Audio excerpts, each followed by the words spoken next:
Hello, and welcome to the Curious Marketer with Vin. I'm Vin Messina.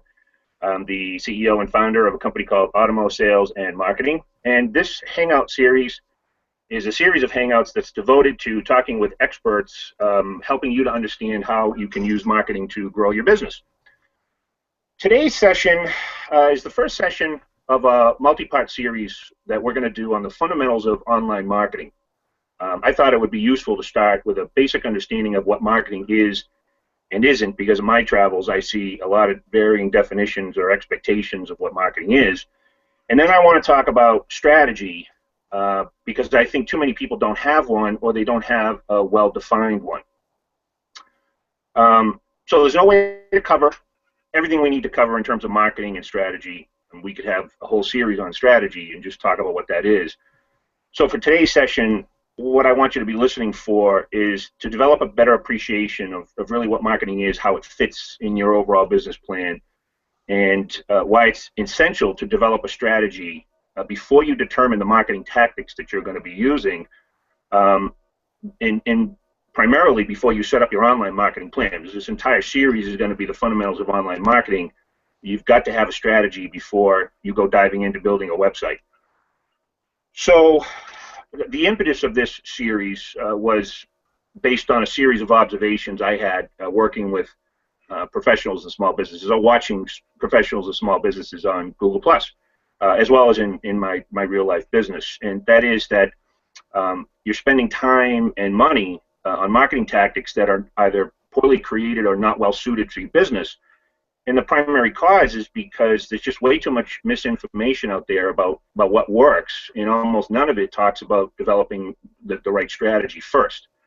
So that's kind of what we're going to cover. We're going to try to cover as much information as possible today, broken down into a couple of sections. One of them is marketing, one of them is marketing strategy, and then we're going to talk about the basics of getting started with sort of a foundational perspective on those two concepts. So with that, and for the series, I'm going to be interviewing someone who I think demonstrates a more comprehensive understanding of online marketing and marketing in general than pretty much anybody I've known.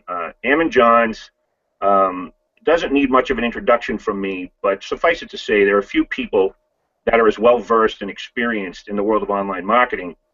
And if you know who Moz is, or the company Moz, you'll know who Rand Fishkin is, and Rand Fishkin would describe Ammon's skill. If you were asked about Ammon Johns, he would say that if Yoda was an SEO, Ammon would be his teacher. And so I'm excited to interview Ammon, as much to help folks viewing learn as much as myself. So with that, Ammon, say hello. Hello. Yoda's teacher, I like that.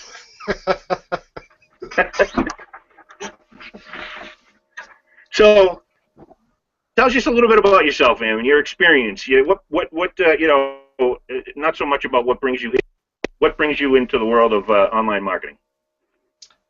It's one of those circuitous journeys. I was, doing other things. I've always loved strategy, though, and I've always had a couple of things that are in common in all my jobs that I didn't realise until quite late in the game. I always tend to be doing the thing of acting between people and systems to help them understand each other. Always been involved with that in one form or another. Whether it's complex rules of an organisation and trying to make that work for you, a transport system, how to make that work for you, and how to make the system, do what you want it to do. And eventually it kind of got into the web stuff, and how do you make a website work for you? How do you make that more human? And I started off in design. Pity the poor clients, because that's really not my greatest skill, and it got to be one of those things. Look, we've heard millions of people are online. Where are they? And nobody knew back then. This was 95, 96, and we were all kind of figuring it out, and that's exactly what I did. I said, look, I don't know, but what I'll try is researching stuff. I'll try a few things. The things that look promising I will implement, and I will charge you for that implementation and a little bit towards the research time. And 1 year later, nobody was coming to me for design. It was all companies coming and saying, look, You don't know me, but George said you've been doing wonderful things for their company, and we want you to do the same for us. Do we have to have a new website? No, no, no. We can do it, and that's where it all started. Good. Yeah, and for Rand Fishkin to sort of suggest what I paraphrased, I think speaks to your level of expertise. But I can also attest, just from having experienced you in many discussions. In fact, this series evolved from some of the discussions that we've had with a variety of groups about SEO and what affects it, and signals and all these kinds of things. So that's one of the biggest reasons I'm excited about this. So, sort of kick things off. Uh, Marketing, right? Let's just sort of lay down a foundation of what you think marketing is, how you would define marketing. I have some thoughts of my own that we could sort of interweave into the discussion, but really I want people to understand what marketing is, because I think there's a lot of misconceptions, primarily related to many people think that it's promotions. But how would you, if someone asked you what marketing is, how would you define it? Well, let me quickly go on to those misconceptions first, because I think one of the biggest is there's a lot of people who, you know what, we don't like the word marketing. It's become a kind of bad word for a lot of people. Um, we've got this thing, oh, Seth Godin wrote all marketers are liars. We've got this thing that, marketers were people who fake stuff and sell snake oil. Do you know what? I'm going to say something quite contentious here. But marketing is a very, very honest discipline. It's a lot like comedy. If it isn't based on truth and observation, it doesn't work at all. That, marketing that isn't based on truth falls flat. We go, I don't associate with that. I don't get that. What we really don't like about marketers is that unfortunately they hold up a big mirror to ourselves, and they show us where we're liars, where we say one thing, but for a £10 discount, we do a completely different thing. Where we say, oh yeah, we're interested in looking after the environment, and we want fair wages for all. But then again, I want that phone that's really cheap because it's got kids working in a factory in the Far East. This is the kind of thing that unfortunately marketers do, is they show us their own lies, and that's, I think, sometimes what people really dislike. On the whole thing of fake versus natural, we're showing things in their best light, but I'd say that marketing, more than anything else, is about embracing that all things change. We understand that the business doesn't have to be what it is. It can change, it can adapt, it can grow to suit its environment. We talk about, fake versus natural. Well, which of us was born with a full education? Are we saying that everyone with an education is fake because they made themselves smarter? Of course not. What we got to understand is that, yeah, it's all about adapting, getting to be part of your market, making yourself really fit with it. Um, so on the big picture of what is marketing, marketing is, in a nutshell, the scientific approach to business. Where old business was, you tried to work out what you could do, and then you frantically went out trying to find somewhere to sell it, somebody who would value what you did. Marketing takes the numbers and statistics approach in the first place and says, well, look, let's see what people are actually wanting, and then see if we can provide it. And you adapt the business and the product and the whole way you service that market to what it's already asking for, so that you don't have to do as much sales. Yeah, I think it's critical. I think, first of all, marketing and sales as a profession doesn't get the credit that it's due, primarily because of stereotypical representations, let's say in the movies or in other media formats. But I think that the scientific approach to it is it's serious conceptually. But the simplest way, I think you touched on it a little bit there, is that you offer something of value, and somebody wants it or they don't. And so you either have a market or you don't. And if you don't, you got to create one. And so it's not just this, I have a personality and I'm going to go take someone out for dinner with have a scotch and soda. It's really understanding the fundamentals of how people do and do what they do and what they believe. And then, sort of matching that with your business objectives, right? I mean, that's really what good marketers do, right? Yeah, yeah, absolutely. Um, I think there are different levels of marketing. There are some companies that are completely marketing driven, and these are the ones where all the company decisions are driven by what will work, what's the market asking for, what kind of company do we need to be. And then there's ones that, limited in scope. They've got a marketing department, which they take seriously, but it doesn't really change the business as a whole. It just changes the way that things are presented. And then you've got the ones that do sales and marketing, where it's really only the promotional activities that they're doing. So there are levels of marketing. Oh, sure. There's all different purposes and outcomes that are required in various stages of businesses and whatnot. It's very complicated from that point of view. But you said something interesting to me that I think a lot of people forget, and that is that it's what does the market expect our company to be, regardless of the type of company, is what does the market expect from us? And that the factors that go into that are the people buying and the competition. And where's your spot, and how are you separating yourself and making people aware? I mean, my simple definition, and I have a note here to sort of say this, because after a number of years as an accountant, then a number of years as a sales professional, and then sort of teaching myself to think like a marketer, I summarized it all as marketing is basically doing everything you need to do as a business to get found, to get chosen, and then get referred. And it's a simple definition. I think much simpler than let's say the American Marketing Association defines it as. But it really, when it boils down to it, people have to know who you are. They have to know why you're relevant. They have to trust you enough to choose you over someone else, or just choose you in terms of as compared to doing nothing. And then once they choose you, you have to serve their needs so that they talk about you. And really everything goes into doing those three things and looking for those three outcomes. So what do we say? I find that people say, I don't need marketing.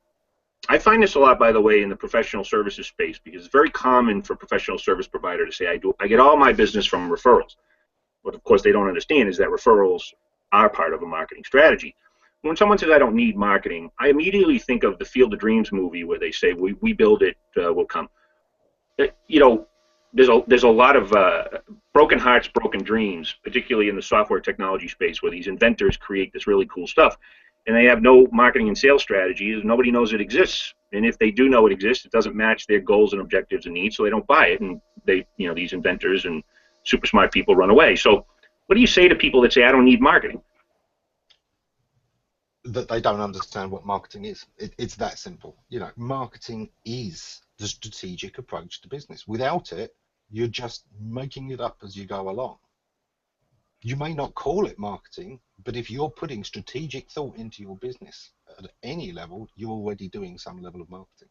You may not be doing as much as you could be, particularly if you're rejecting the concept of marketing because you think marketing is just promotion. In marketing, we've got what we call the 4 P's of marketing, and promotion is just one of them. The first one is product, the second one is price, and the third one is place. Promotion is the one that you use to fill in what has been left by the others. If the product is great and you're in the right place and your price is unbeatable, how much promotion do you need? Almost none. But that is a marketing mix. These are marketing decisions, and promotion is only one of the levers that you play with. Yeah, really. I mean, the beginning of it all is the product or service or the offering, right? What do I do? What am I offering? And we'll get into that as we sort of talk about strategy. But there's an overlap here, obviously. But that's the beginning part of it. How we're going to serve our customers, right? That actually, to me, falls under the umbrella of marketing, because you're serving a market. But we don't have to dive down into that level of granularity, because that really becomes a matter of semantics. But yes, the idea, I think, that when people say I don't need marketing, I think it's because they misunderstand it. They lump all of marketing up into either creative or advertising and promotion, and really those are just subsets of what an overall marketing plan would be. And in some cases, advertising and promotion doesn't fit. Not every business has to advertise, right? There's other ways to get the word out. But generally speaking, from an overall purpose perspective, I look at marketing as the methodology by which a business understands what they do and why someone else values it, and then going about making sure they're aware of that in a way that resonates with them, so that when it comes time to make the decision to purchase something of that nature, they choose you. That's really how it works. And absent any of that, you're throwing spaghetti up against the wall. My industry is services, so a lawyer. I read a book on managing a law firm, and this lawyer says it's real simple. When you start your law practice, figure out what someone needs, and then learn that skill as a lawyer and go provide that service. Right? It seems like a simple concept, but so few people miss that piece of the business. It's not what I want to provide; it's what someone needs. Let's start there. Yeah. Then we build up our client base, and we consider some of the other things down the road. But that's all marketing. That's all part of an overall marketing plan. Certainly part of a strategy. So in terms of strategy, because we can start to overlap here, I even had to learn myself as I started a business in 2009. Given my business background and what I had learned about business from multiple angles, I wasn't really sure of the connection between business and business strategy.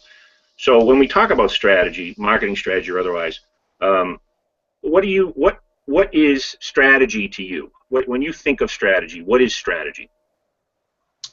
Okay. I think what a lot of people think strategies are actually tactics. The strategy is the what and the why, whereas tactics is more like the how. What you want to achieve and why you want to do it, those are strategic decisions, particularly with marketing strategy.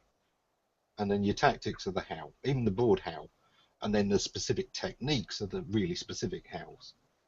So it can start off as very broadly as, what do I not want to do? Because one of the things that really defines a strategy better than almost anything else is what you decide not to do. Those companies that try to be everything to everyone almost always fail because they've ignored that really important part of the strategy.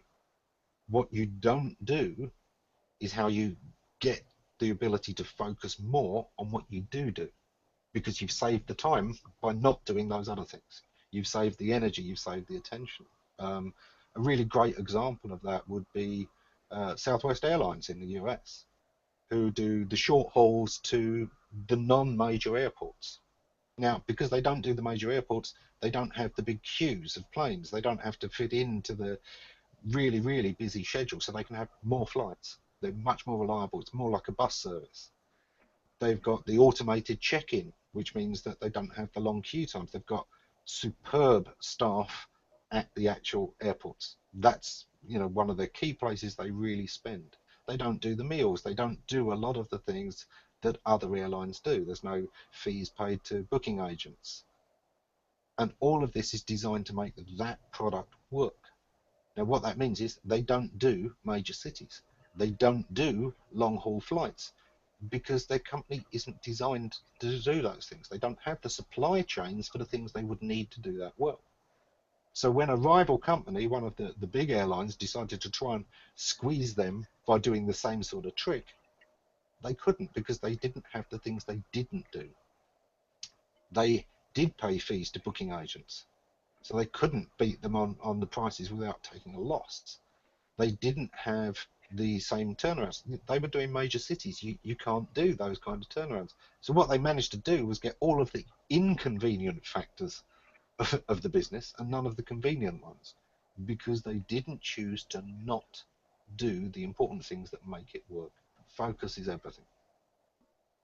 I want to pause and focus on that, because I really think it seems common sense, and I'm sure people watching are like, yeah, so what? Everybody knows that.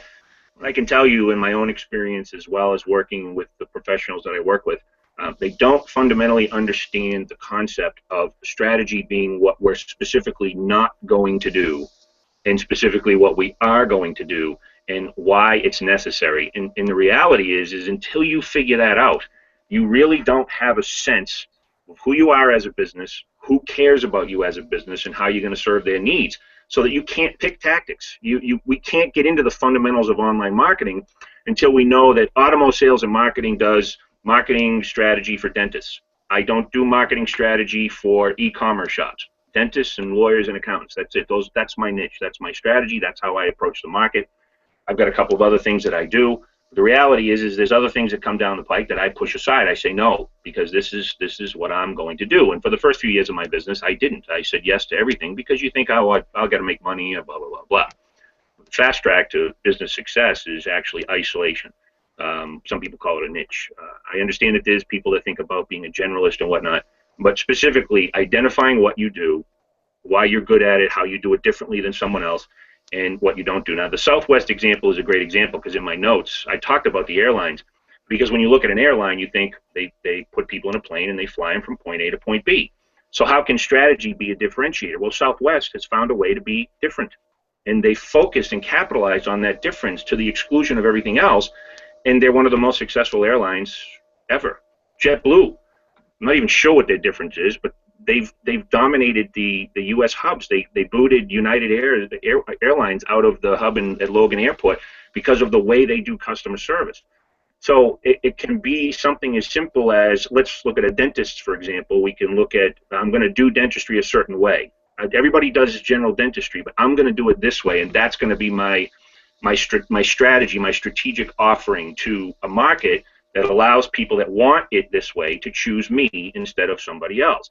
And so until you make that decision, you can't make any other decisions. It's just not possible. I mean, I'm starting with strategy because until you think this way, until you thought this through, you can't make any other choices because the choices you make are going to be spaghetti against the wall. They're not going to have any continuity to helping you reach your business goals. Yeah, absolutely. And the things you exclude must hurt you. It's got to be an exclusion. It's got to be something where you could make money doing that, but you've decided that's not where you're going. The most obvious one, the one that everyone can really grasp this from is, look, are you going to be high end or are you going to be budget? Because you cannot be both, because one will destroy the other. You can't even do the thing of, we've got a high-end product and we've got a budget product, because it really does create a conflict within the brand. You're now not seen as a specialist at either end. You're not seen as Rolls-Royce if you're also Honda. You can't be both. The brand is who understands me? And if you've got one brand that's trying to be everybody's friend, you don't understand anybody. There's a great book by How to Sell Against Amazon, written by a guy that I know who works for HubSpot. He's a real smart guy, and to be in an online environment selling as an e-commerce shop, and you want to compete against Amazon, the only hope you have is to focus on a niche, to become superbly expert at a particular division of a market, and the primary reason is because Amazon actually can't compete at that level. As many resources as they have, they're generalists across an island or a sea of multiple islands, where if you're focused on one island, you're the go-to. And that works across the board. I mean, I saw a consulting firm go from $0 to $20 million in 3 years because they focused on a very particular software product in a very particular industry. And ultimately, they would even get subbed in by the bigger consulting firm. So if Deloitte and Touche or PricewaterhouseCoopers had a big implementation project, this smaller firm would get subbed in because they had industry expertise. So it works. It can also backfire because similarly, you can run out of runway or run into market saturation. So you got to pick your niche carefully, for long-term sustainable gain. But the point is, particularly if you're small, that niche focus or really isolating what you do to the exclusion of other things helps you compete not only in your sector, small business, but against bigger, more resource available competitors. It's just the way it works. There's a famous example of marketing that I think everyone should remember, and it's at a business school, and the professor says, right, okay, everybody, what's the biggest advantage I can have for my business? What's the most important marketing component for success I can have for a restaurant business in this town? And the students are, working out all their plans, and some of them have come up with ideas for a great campaign, and others have got, well, it needs to be this location, and it all comes down to this: a queue of hungry people at the door. That's it. It's all about demand. When you're doing a business, if you can't see on the internet people screaming out for a good one of these and struggling to find one, get out of that. There's no demand. If you're not seeing that, there's no demand. What you want is the thing that everyone's asking for and not getting. Where you start with a business, if you want to be really successful, is look for people's frustrations, look for people's demands that aren't being met. Yeah, that's a critical point, and the reason it's critical is because you can sell a vision, right? You can create something that people aren't demanding yet and marry it to their current goals and objectives and provide a solution that they may not have considered before. But that's uphill. That's an uphill climb, right? That's really heavy lifting. It can be done, but that's not your first choice. To your point, the first choice is to see what's out there that either isn't being met or isn't being met in the way that you think you can meet it, and then go about meeting it. I mean, seriously, the lawyer example that I gave, where the lawyer says, it's not really about the law that you want to practice, it's about the law that people need.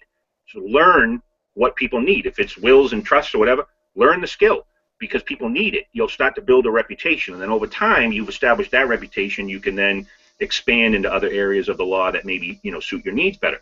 But the reality is it's really not about you, it's about them. What can you do to help them, right? And so that leads me to this concept of business goals, because again, people don't really talk about goals. Goals, goals are, I want to get followers. No, that's not a goal. That's an outcome of a marketing tactic.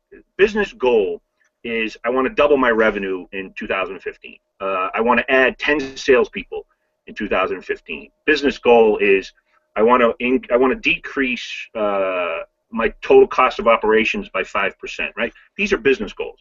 You have to establish these goals at a high level first. Then we get into strategy, right? So when we've established our goals and objectives, then we get into strategy. Now we start talking about tactics. What's the difference between strategy and tactics? And I really want to highlight this, because I really think there's just so much misinformation out there that we really want to focus on the differentiation between a strategy and a tactic. Right. I think you gave a great example there, but I think one of the ones I see most often is people who say, oh, well, I'm using a blogging strategy. Blogging is never a strategy. Blogging is never a strategy. Blogging is a tactic. The strategy is that you need to educate, or that you need to put out a certain kind of content. It's a content marketing strategy. Now I need to create the content, and one of the tactics for creating that content will be to blog. But there is never a situation in the world where blogging is a strategy unless you are a blogger and providing blogging services for everyone else, providing the platform for people to blog on. Okay, well, that's a strategy. That's your business model. Yeah. That's your business model. Ideally, you mentioned setting goals, and I can't stress enough the importance of setting SMART objectives. SMART, specific, measurable, achievable.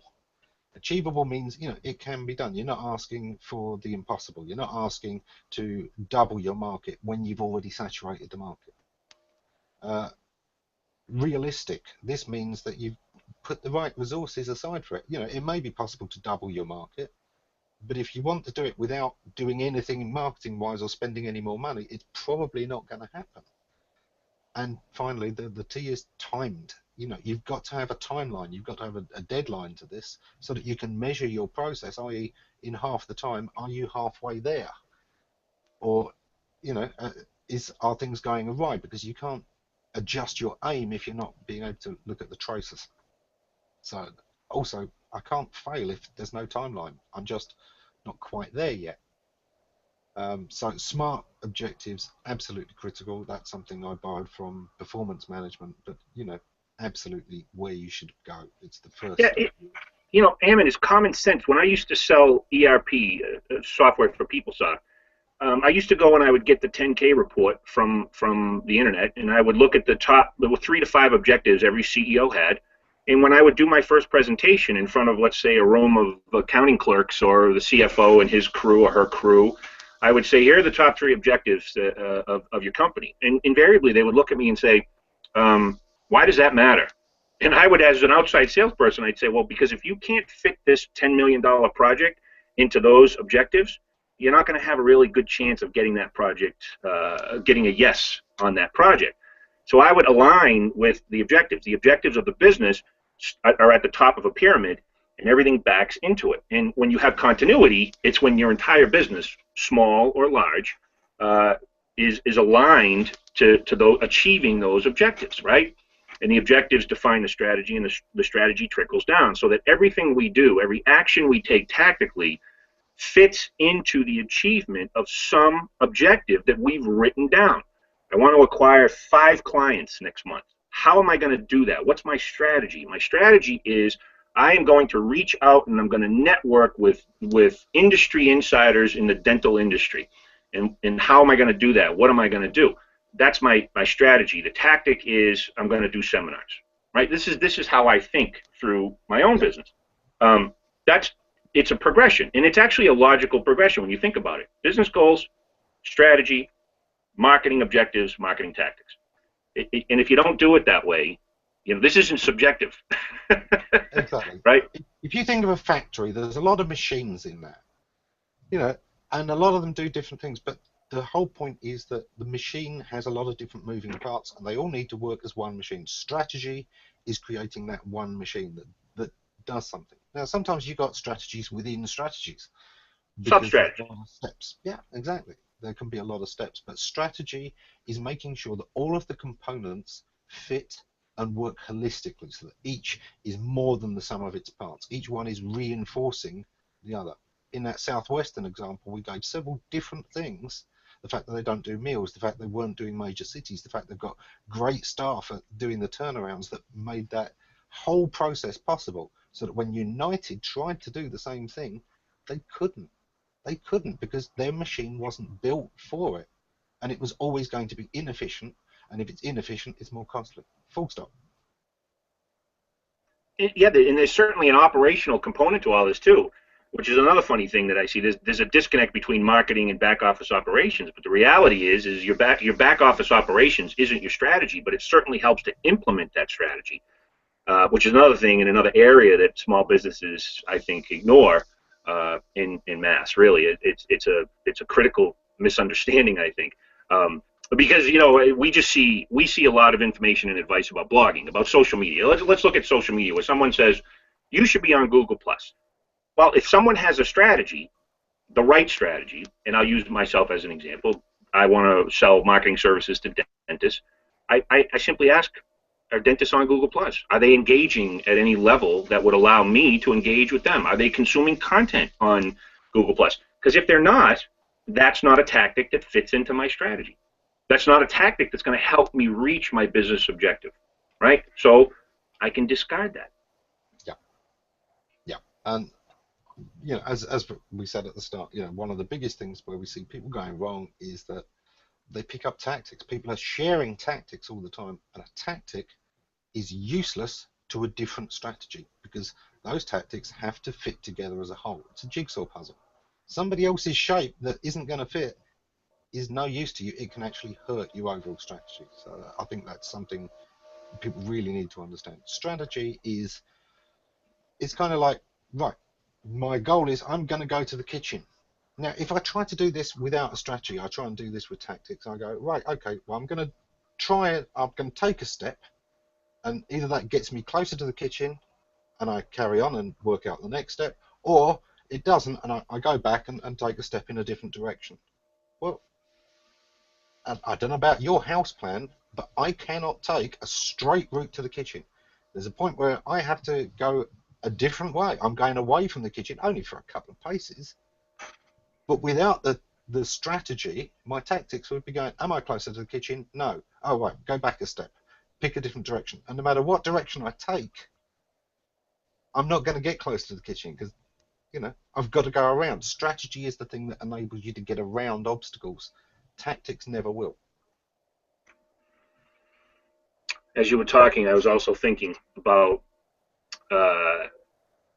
doing too much in terms of tactics, right? So we've got our business goals, we've got our strategy, and now everybody wants to dive in and do everything, right? I want to blog. I got to have SEO. I got to have Twitter, LinkedIn, Pinterest, and Google+.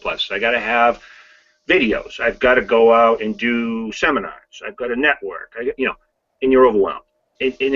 Let's talk a little bit about, when you're looking at tactics, how you want to pick the tactics that marry to the strategy, but pick the ones that fit your personality, fit your business model, fit your resource allocation, fit your budget, because you don't have to do everything. You actually, and this is actually to me a critical point, you do not have to do everything to have a comprehensive, well-designed, executable marketing plan. Within marketing tactics, you can actually stick to a niche set of tactics that will allow you to focus not only your mental energy, but your time and money in order to execute on your strategy to achieve your business objectives. What do you think? Absolutely. And it comes back again to what we were saying at the start. What you don't do is the most important thing in your strategy. So rule out some things straight away. Don't try and do everything. Pick what you think is your strength and play to it. That's what strategy is about. When you start, you should be doing the strength, weakness, opportunity, threat analysis, a SWOT analysis on your business. Now, your strategy should play to your strengths and cover your weaknesses. It should maximize your opportunities and minimize your threats. That plan that does all of those things, that is a strategy. If it's not doing those things, it's not a decent strategy. You need a better one. You know, play up what you're good at. You may say, oh, you know, YouTube's great. I'm going to do a HOA series. Except maybe the person doing this isn't great on camera. That's going to be a problem. Okay, well, I'll hire somebody. Yeah, you could do that, but now you've put up the cost. Would there have been a more effective way of using other social media channels? Would a blog have actually worked better? And these things all have to be taken into account. I'll give Well, you. do the people that buy what you sell watch video on YouTube? You know, I mean, do they care about the videos? Do people that refer those people, do they care about YouTube's on video? You got to ask these questions. You know, I mean, I have a simple formula, and let me run this by you, see what you think. It's the 5 W's, 6 W's: who, what, where, when, why, and how. I have a matrix, an Excel spreadsheet. I have get chosen, get found, and get referred, and I have those questions, a bunch of varieties of those questions lined up, because it's like you're doing an investigation, you're doing an analysis before I do something. So if someone says to you, hey, you read an article, it says you should get on Google+. You go to your Excel spreadsheet and you start asking questions. Who's there? Why are they there? Why would they want me there? Why do I want to be there? What am I going to do when I get there? What goals am I going to achieve? When are they there? Right? When you start answering these questions, you start to see, do these tactics align with the people that I'm trying to attract based on the strategy that I've set to achieve my goals and objectives? And it sounds redundant, but I want to sort of get this session for me, as well as the series, is to get people thinking this way, sort of like walking and chewing gum at the same time, right? So I want to keep saying that. Am I going to do this to achieve, does it fit my strategy to achieve my business objectives, right? That's something we should just keep repeating so that it becomes an automatic thing. So as you choose your tactics, ask a lot of questions across the different outcomes you expect from marketing as it's aligned to your business objectives. Thoughts? Yeah, and the most important of those questions is always why. But people often ask it in the wrong context. They say, why am I doing this? Forget that. Forget about you for the moment. Why does your customer want you to do this? Yeah. Why do they need your business? And it must be need. And you've got to be putting that into real world context. Look, they've got 8 other companies that they could go to. Why do they need you when they've got 8 other companies? Because that is the fundamental question, which if you can't answer, your marketing is flawed. Marketing is being able to answer that question. And then why do I do the things I do? And why do I do them these ways? Those follow from that. But the whys are always the most important. They will help guide that whole strategy, and then make sure that everything you do within that really, really fits. I mean, it's such a great point that in my spreadsheet, why is actually ahead of who. So I go why, who, what, where, when, how. And the why is, it's certainly you have to answer why, but more importantly, and to your point, in fact, I would argue, yes, you're important. Your goals, objectives, what you do, that's very important. But the most important thing is your audience and all of their goals and objectives. We'll talk as we get into this series about buyer personas and the people that we are going to attract. And that's what we can start to shift now. As we talk about marketing, we talk about marketing strategy, developing a strategy versus tactics. now we're going to start getting into this series of the fundamentals of online marketing. So we're already there. We've transitioned, you and I, in this discussion. But really, what we're after here is who am I, my business, or the collective of my business, and who is who are the people that we want to engage with, whether it be through buying in terms of a cash transaction, or partners, or channels, or whatever. And Identifying how do they want to engage with us, because that's right. That's a huge part people get wrong. Let's face it, that's why we get fed up of a lot of advertising, is it comes bombarding us when we don't want it, in the hopes that we'll remember it when we do, which we might. And we use cute ads and all kinds of things like that to try and at least apologize for it, and so they remember us kindly. But it's still this hope that, you know, they'll have us in mind at the right time, which may work, may not. Let me give you a really good example, I think, of one of these things. I was hired by a company that sold mobile phones, cell phones. Now, they were the second biggest online supplier. Okay, they had wanted to be on the top page, but for years, you know, lots of SEO companies were selling mobile phones. They hadn't been on the first page at all. And they are the second biggest company, but they just were not on the first page. They'd used some of the biggest agencies. I went to them. We had a long talk. And I said, look, one of the things you've got to do here is you're going to need to change strategy. You've got a business which is based on the deals you can get from the phone manufacturers and from the networks. And you can't control that. You will never get the same deals that the biggest company is going to get, because they're able to do bulk. It's like going against Amazon. Amazon can sell something at a profit cheaper than the manufacturer will even sell it to you for. You know, you're not going to beat them on price. You've got to go on quality. You've got to go on customer service. You've got to go on the things they can't do. Expertise, the personal touch. Amazon is never going to be personal. And that was exactly what this company needed to do. Look, you need to go personal. You're not always going to have the best price. How do you deal with that? And this is something, please, everybody take note of this.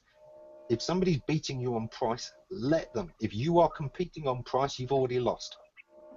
Once you're on price, you have run out of all other ideas, and now it's a race to the bottom. And I guarantee you this, there is a guy in Philippines right now who can survive on less money than you. You will starve before he's even worried. So never get into a price battle, because it isn't going to help you. What you need to understand is to add value, so that the same price is now worth more. And sometimes this is intangibles. We sell in marketing a lot of things. But what I wanted to get across to this company was, look, you won't always have the best deal on phones, but what you can do is be the person they want to deal with. Phones are a complex business. There's always new phones coming out. There's a huge range, and the range just gets bigger all the time.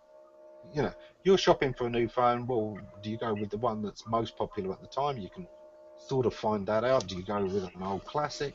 There's so many choices. And then there's the networks. What they want is really honest advice. And that was where the blog came in. Other companies have told them, oh, you need a blog, it will help with SEO. Screw that, it won't. And anyone who's told you that blogging will help with SEO, no, it won't. Having great content will help with SEO. If the blog is the way that you create that, great. But it's not the blogging itself. The reason that we did blogging was because this company needed to be talking to its customers at their level. Not on a sales level, but on a personal level. They had 3 marketing guys who were writing. Now, one of them was a big fan of the latest phones, and he was always up on what the latest stuff was. So he was talking about the new phones. He was passionate. He was excited about it. And that resonated with all the customers out there that feel the same way. They know what the latest phone is. They're desiring it. They're aspiring to have it before it's even out. That's what this guy was talking about. He connected with them. There's another one. We got a comment. I click here. Nope, that's not it. I want to see that comment from Mark Vang. How do we get that back? I think that was a good comment. That was a good comment. I read. It seems your approach to social media. Yeah. It seems your approach to social media focuses only on direct connections with potential customers on a specific platform, ignores search discovery as a reason to select and include social platforms. If you spend all of your time thinking, are my customers on this now, you fail to plan for the future, you don't account for search or organic. Great question. That was from Mark Vang. And I did a post a little while ago that pointed out that 90% and more, actually it's 99% of all social media content is completely invisible to the search index. And I demonstrated it. You'll find that post, it's not too many posts ago, and it shows you that what Google has indexed for all of Twitter is equivalent to the last 4 days' content. Everything that's ever been posted to Twitter, the amount of it that Google's got in its search index is equivalent to just 4 days. And it's been running for years. There are 365 days a year. You've got less than 1% of all social media content stays in the index. Social media is a stream. Once it's passed, unless people outside of that stream have linked to it and created an anchor point. Now, but Ammon, so go ahead. Go. Well, I was going to say, but we're going to talk about SEO down the road as well as advanced SEO. But what he just pointed out there is something also that you've got to factor in, and that's why it becomes complex. And that is that your business, your goals and objectives, you mentioned you have a timeline. And so if you're doing things for the future, that has to be sort of identified as this is a secondary component of our overall strategy, business plan, marketing plan, tactical execution plan, whatever we're going to call it, because we have a here and now. We have objectives now, right? We've got short term, we got long term. So if I'm on social media and my audience isn't there yet, but I'm preempting it by doing activity today, that factors into my overall strategy by suggesting, oh, this is for down the road. This is my secondary market. My primary market is today. And the today is where do I need to reach them based on my current objectives. If I've got unlimited runway and I've got capital to burn, well, then it doesn't really matter. But that's not the case with most businesses, particularly smaller businesses. So I'm not saying discount the fact that, and it's a hard and fast rule that wherever your audience is, that's where you go. What I'm suggesting is that if your objectives are short-term acquisition, short-term engagement, short-term interaction, you obviously have to go where they are. Down the road, you might be somewhere that they're going to come to, or that you might even drive them to. But that has to be identified as such. And it certainly can't be measured in the form of any kind of real conversion. You know, that's more of a, you know, down the road relationship management type tactic. Yeah, and where you're going with these strategies, you know, that was one example of a strategy.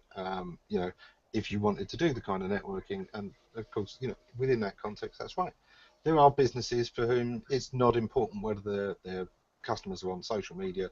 However, if you spend the same time writing to your blog or writing to a social media post, I guarantee you every single day of the week and 3 times on Sunday, the blog is worth 10 times as much. It's that simple. I know there's this impression that, oh look, Google, it's the most important domain out there, but there are so many billions of posts made per day that yours is worth less than, well, you know, the lowest blog out there is still more important in the scale of things because of this, you know, how much it's divided between. It's like looking at a huge cake and saying, oh, that cake, great. Now, you can have all of this cake, or you can have your fair share of this cake. And your fair share of that cake is divided between 1,000 people. Your fair share is going to be that big. It doesn't matter how big and juicy that cake looked. You're going to get a crumb, or you could have had a whole cake. Your blog is your whole cake. You control the value of that. It's based on the number of citations coming in. These are things to think about. If you're using social media for search, you don't understand search. We'll come back to that later. But for the moment, you know, really understand if you're not connecting with the people on social media, you're missing it. You're wasting it. No, and this is a great segue. We're at 50 minutes. We've got 10 minutes. It's a great segue into talking about what we plan to achieve for this entire series on behalf of the audience. And that is that, to me, a core foundation of your marketing plan in general, both on and offline, is your website and content on your website or whatever, depending upon who your audience is or whatnot. So we'll start there. But reality is I don't view it as necessarily just SEO. I don't view it as SEO, social media. I view it as, in some ways, a credential, particularly if you're a professional service provider, which you and I are. We write blogs to articulate our thought process. We write blogs to articulate our expertise. We write blogs to give our target audience or our customer base ideas about how to execute on the growth of their business. And so if you're only focused on search, if you're only focused on social media, then you're missing, to me, one of the bigger pieces of a content strategy, and that is a nice, solid website. Certainly that can get found, but that is filled with the type of information and content and navigation that your target audience demands. Yeah, and a lot of these things are the same kind of processes. Look, not everyone who's got a service needs a shop. You don't all have a shop. I'm sure there are plenty of people in our audience who work from home. They don't have a high street shop. That doesn't mean high street shops are bad, and there are a lot of strategies where you would want one. But there are times when you don't need one. And it's exactly the same with a website or social media. These are tactics within your strategy, and either they fit with your strategy or they don't. There are businesses who don't need a website. There are businesses who need to not be wasting a lot of time on social media because it's not going to drive that much for them. There's a lot of companies it will, but again, it's got to play to a strength, your ability to connect with people. And if you can't connect meaningfully with people, and more importantly, they don't want to connect to talk about this. Let me give a quick example. Imagine you're a proctologist. How many people do you think are going to want to connect with you on social media to talk about their piles?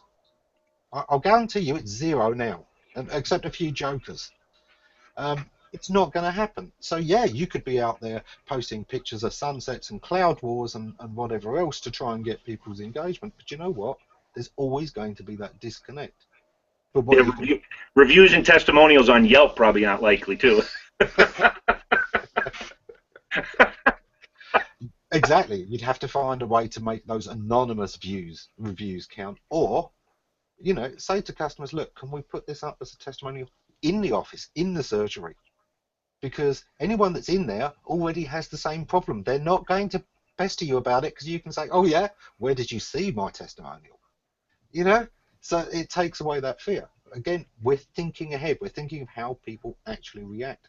There's what you're touching on here is something that will infiltrate this entire series, and that is, what type of business are you? How do people buy what you sell? It's very, very simple stuff, but it can get complicated if you're not paying attention. But what do you do, and how do people buy what you sell? And that addresses quite a bit. When you answer those questions, right, you start to build your strategy, you start to build your marketing plan. But I want to get to this point because I love this question. Our buddy Imran asks, and for whatever reason the question doesn't come up, but he says, what skills are needed to be a good marketer? And I actually really like this because I don't think there's one definition. It's tech savvy, creative, web design, psychology, science, maths, maybe even more. We speak about how to do it, but what about who can do it? In the evolving world of digital, is it possible to define key skills? I think it's a great question because I don't think that there's one particularly defined answer. I actually think the answer in a lot of people's minds largely is dictated by what they think marketing is. So you think creative right away. Marketing is a brochure, right? But that's just a small subset, Yeah. But what do you think? For me, it's really, really simple. It comes right back to what I said at the start. The marketer is one of the most honest people. He has to be. You've got to be a really good observer, even about the things in yourself that you don't want to acknowledge. We talk about marketers being dishonest and marketers telling lies, but as we said, they're all based on truth. And accepting the truth is sometimes very, very difficult. We have this idea of what we look like in the mirror. We very rarely really look at what we look like in the mirror. And a marketer is somebody who can do that, who can look in that mirror and see himself and look at us all and see, you know what, there's a lot of things we do that aren't brilliant, but that's okay. They have this duality, this ability to kind of double think where, okay, people say this, but I'm not going to hold that. You've got to not be able to hold grudges to people for being different to what they say. You just accept it and understand that the same leeway you give yourself, you give to others. classic example, you know, we all talk about quality and we want service businesses, and then we end up going to places that don't have that quality and starving the real service businesses out. Supermarkets are one of the prime examples. In our country, in the UK, the high street is so much poorer than it used to be. The range, it's a bunch of restaurants and coffee shops. Maybe there's a bookshop, but most bookshops have shut. Maybe there's a pharmacist, but most of the pharmacists have shut, and it's gone to the supermarkets out of town. And the reason for that is people have been voting with their wallets. It doesn't matter what you say you believe, where you spend your money is what you actually believe. And Yeah. you know, marketers know this. Yeah, actions are pretty critical. Yeah. What people do is a fairly important concept to get your hands on. So I think that was, let's see, hold on. Did we answer the question? He smiled. Yes, it looks like we answered the question. So we've got a few minutes left. I think this was a good way to kick off what I think will be a great series in terms of the fundamentals. The next session, we are going to dive into people, persona type stuff, really understanding our audience. Not just understanding our audience, though, understanding why it matters. You know, why does it matter? How does it infiltrate? You go and you set up a website, you don't understand who your buyer is. Your website is a fancy design. And so what we'll do is we'll come back, we'll constantly come back and revisit the notion of business goals, strategy, marketing plan, tactical plan, but primarily as it relates to the people that in large part we're trying to attract. Because something else you said I wanted to highlight as well, and that is that as you're thinking about who you want your customer to be, you also have to think about who you don't want your customer to be. You know, because Southwest is a great example. They've isolated who they want to serve. And if you want Basecamp, actually, from formerly 37 Signals, you know, they have a publicly stated strategy that says if you want more developed into our product, it's time for you to go.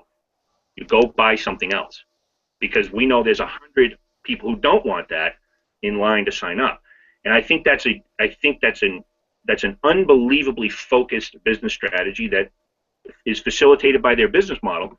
But I think it's a wonderful strategy because they say, yeah, we're tempted to want to please everybody, but we can't. And if you've outgrown us, you got to go. Yeah, you got to go. Absolutely. One of my favourite go-to examples in marketing has always been Henry Ford. Now, you know, yeah, some personal things later in his life made him a figure that maybe people aren't as happy to quote as they once were, but he was a great marketer. Study those early quotes by Ford, because this guy knew marketing when most people didn't. You've got the production line model, and you know you've got that classic thing. You can have the Model T in any colour you like as long as it's black.